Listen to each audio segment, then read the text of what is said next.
Bacall, of course, is the second Hollywood legend to die this week. Many people are still in shock after the suicide of Robin Williams. Tonight, Broadway will honor the comedian by dimming the marquee lights for 1 minute. Well, Williams' suicide sparked a national discussion about depression and mental illness. As our Dr. Mallika Marshall shows us, getting rid of the stigma is not easy. People will say all the time about Mr. Williams, I'm sure, funny, he didn't look depressed.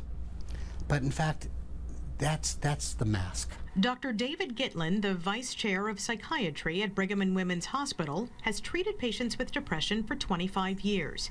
He says high-profile suicides may lead to a brief increase in the number of suicides, but more often encourages people to seek help. We see a pretty dramatic increase in calls to hotlines, seeking out kind of acute treatment in emergency rooms. Those kind of things go up. Dr. Gitlin says depression is fast becoming the most common illness in the world, but that until society starts treating it like the medical condition that it is, there will always be a stigma. No one would tell someone with diabetes, just pull yourself up by your bootstraps, you'll do better, get on with it, you won't have diabetes.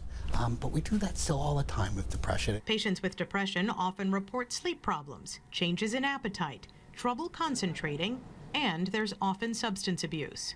About 30 to 40% of people who suffer from depression also have problems with addiction, whether it's from drugs or alcohol. But there are good treatments available, and up to 80% of patients will have significant response.